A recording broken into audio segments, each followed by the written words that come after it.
With my top 10 movies of 2016 looming around the corner, why not talk about 2015?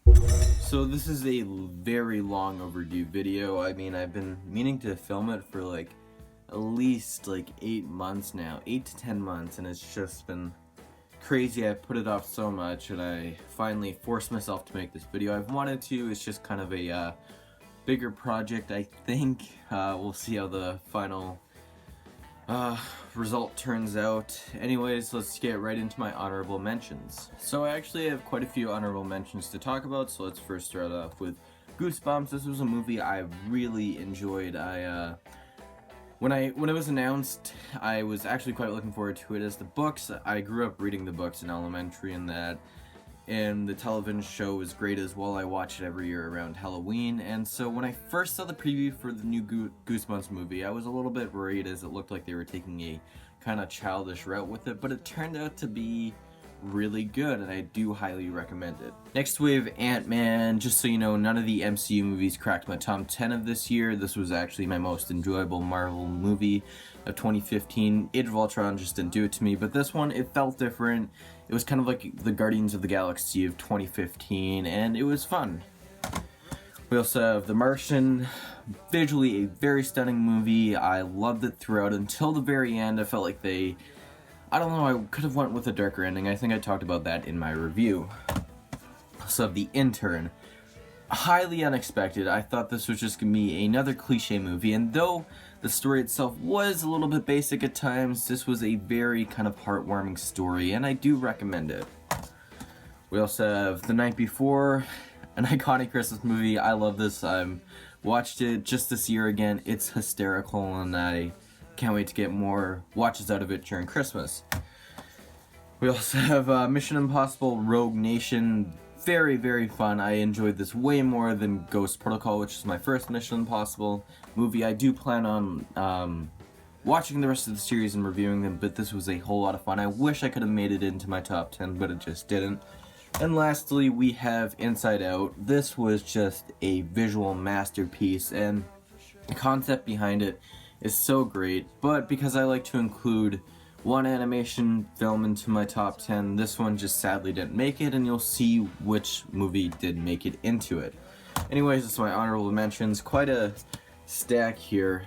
Great year. I loved all these movies. They just couldn't make it into my top 10. So coming in at number 10 is Mad Max Fury Road. This was a film that at the time I thought was going to place much higher in my top 10 movies, but later on I didn't see myself revisiting this movie outside of a couple viewings. It is visually stunning and a landmark when it comes to action films. So coming in at number 9 is It Follows. This was an indie horror film that was backed by a lot of buzz. When I finally got around to seeing it, I understood why.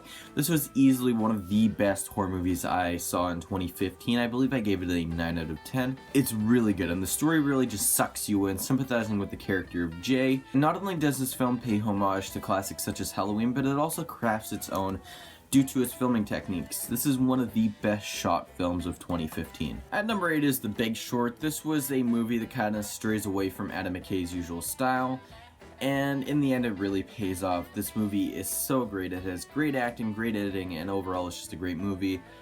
I do see myself revisiting this movie quite a bit, as there's so much going on in each frame of the movie that it's hard to process when you first see it. Coming in at number 7 is The Peanuts movie. My hesitations were totally washed away after the first couple of minutes of this movie, and I knew then and there that the creators really nailed the feel of the Peanuts movie, and it's one of the most uniquely animated films of the year.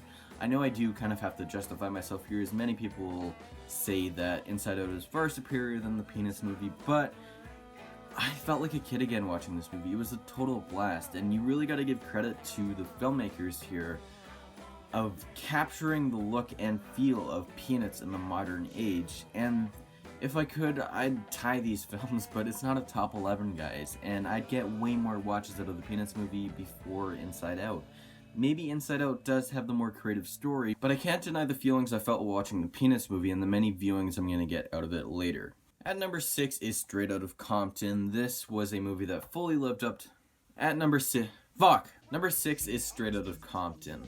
This N.W.A. biopic lived up to all my expectations, and though it may not be historically accurate, Straight Outta Compton grips the viewer in a way that it's hard to ignore the entertainment at hand. But we're halfway through the list, and at number 5 is Kingsman: The Secret Service. This was a movie that I was surprised wasn't placed higher on many people's list, or even on their list at all. I mean, this was a very fun film.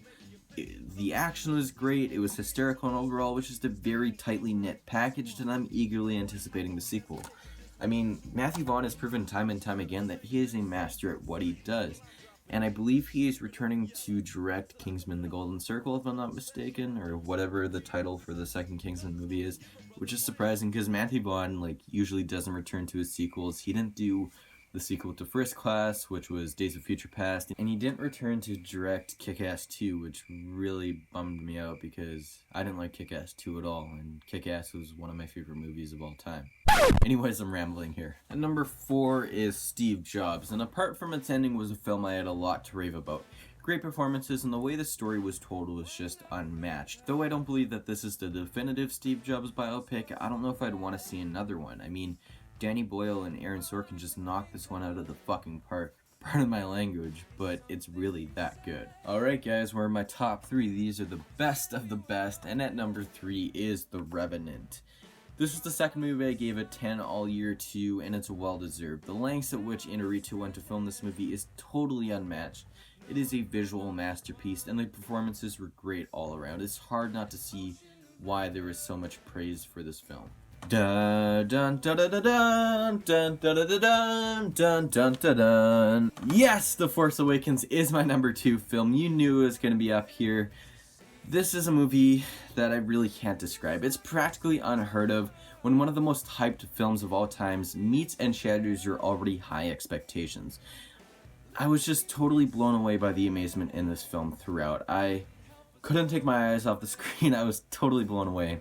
Though it may not be perfect, the emotional journey I was sent through with this movie I really can't compare, and it's one of those film experiences I'll never forget. And finally at number 1 is Me and Earl and the Dying Girl. You may be asking yourself right now, how did The Force Awakens not claim number 1? Well, I just couldn't justify putting episode 7 above 2 films I scored a perfect 10 to. Though The Revenant may not get as many viewings as episode 7, this movie right here really challenges that. Me and Earl and the Dying Girl was a film that emotionally crushed me. My expectations were exceeded greatly. It's such a unique film, and the story it told is maybe not what you expected. I implore everybody to at least give this movie a shot. It's practically a film lover's wet dream. Alright guys, this has been my top 10 movies of 2015. Almost all the movies I talked about are in this pile. I'm missing about 3 though, so you know, whatever. If you like this video, please smack the like button as always, share it to your friends, and subscribe for more videos. If you're new to this channel, I am an amateur film reviewer. I really love movies, so I talk about them on here. If you want to see more of me, definitely click that subscribe button below, and yeah, stay tuned for more videos. My next video will be of The Girl in the Train, so look out for that review in a couple of days, and I'll see you guys next time. Peace.